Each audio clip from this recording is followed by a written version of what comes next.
Oke, nah sekarang kita akan bahas zat aditif yang ketiga, yaitu penyedap rasa. Kita kan udah tahu ya bahwa zat aditif itu ada dua, ada yang alami sama buatan. Nah sekarang kita akan bahas dulu penyedap rasa yang buatan dulu ya. Jadi penyedap rasa yang buatan itu dia berfungsi memberikan rasa gurih pada makanan, gitu ya. Rasa gurih pada makanan. Nah biasanya yang paling umum itu yang biasa kita gunakan itu adalah vetsin atau MSG. Ini adalah bahan kimia, namanya monosodium glutamat.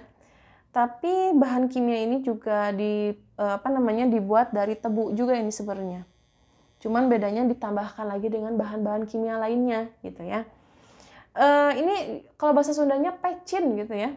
Terus yang berikutnya ada GMP atau guanosin monofosfat, dan yang ketiga ada IMP atau ionosin monofosfat. Ini adalah penyedap rasa buatan. Terus yang alaminya apa Bun? Yang alaminya itu adalah penyedap di dapur teman-teman semuanya. Pertama ada bawang putih, ada bawang merah, ya.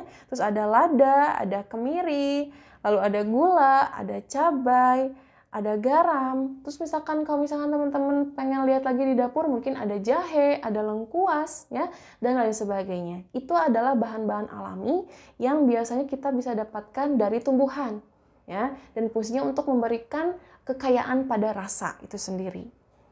Nah, berikutnya yang nomor 4 itu ada zat aditif terakhir yang akan kita bahas ya, yang umumnya yaitu pengawet gitu ya.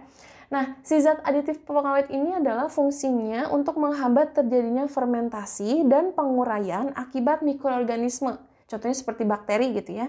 Sehingga makanan itu akan lebih awet saat disimpan gitu ya.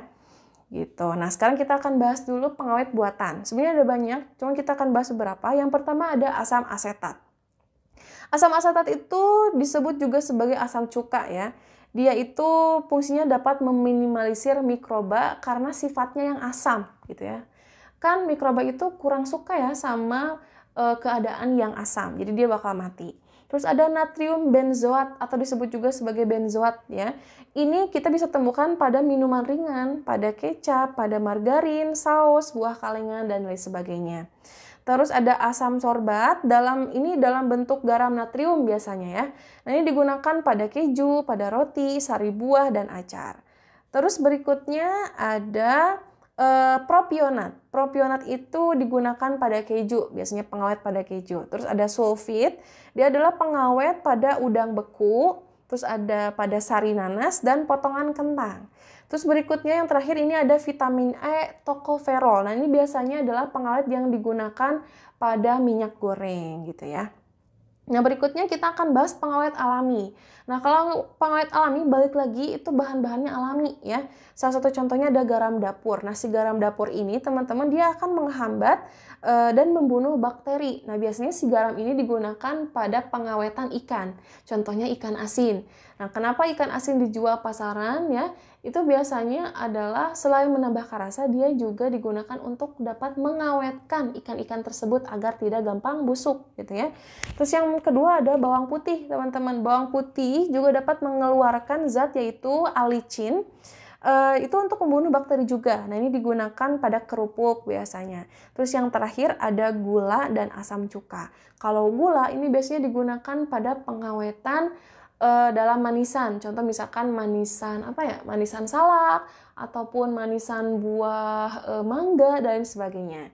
Jadi lebih awet. Nah, terus kalau asam cuka itu biasanya digunakan pada pengawetan acar gitu ya. Nah, sekarang sesuai janji Bunda akan bahas zat aditif lainnya yang biasanya digunakan juga. Ada antioksidan ya teman-teman. Jadi antioksidan ini adalah mencegah tengi pada makanan akibat oksidasi. Nah, contoh antioksidan itu ada vitamin E, vitamin C, BHA, BHT ya. Ada profil galat dan TBHQ. Dan berikutnya ada pengembang. Nah, pengembang ini contohnya ada pada permipan dan soda kue. Ini biasanya digunakan pada pembuatan kue ataupun bolu ya, agar kue dan bolunya tersebut bisa mengembang gitu. Terus ada pengatur keasaman, ini contohnya ada asam sitrat, ya. Dan ada pengeras juga nih, contohnya pada kalsium karbonat dan aluminium sulfat. Soalnya makanan itu kan biasanya ada juga yang pengen kita tahu ya, biar lebih keras gitu ya. Nah, ini ada zat aditif lain. Sebenarnya masih banyak, cuma kita akan bahas beberapa. Nah, sekarang yang terakhir, kira-kira pengaruh zat aditif pada kesehatan itu gimana gitu ya. Nah, sebenarnya teman-teman, zat aditif itu bisa kita katakan aman kalau yang buatan ya, aman sebenarnya. Apalagi yang alami benar-benar aman banget dan memang kita anjurkan gitu ya untuk mengkonsumsinya gitu ya. Tapi juga jangan terlalu banyak.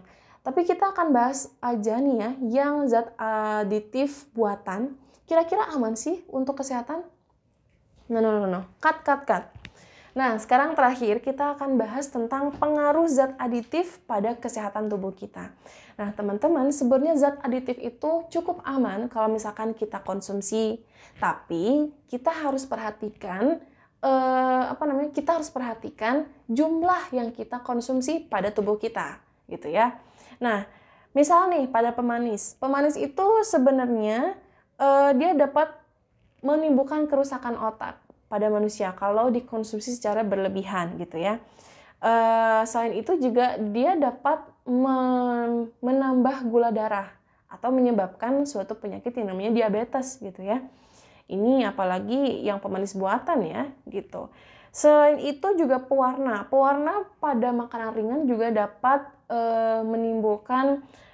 menyebabkan hiperaktif pada anak. Sudah ada penelitiannya ya.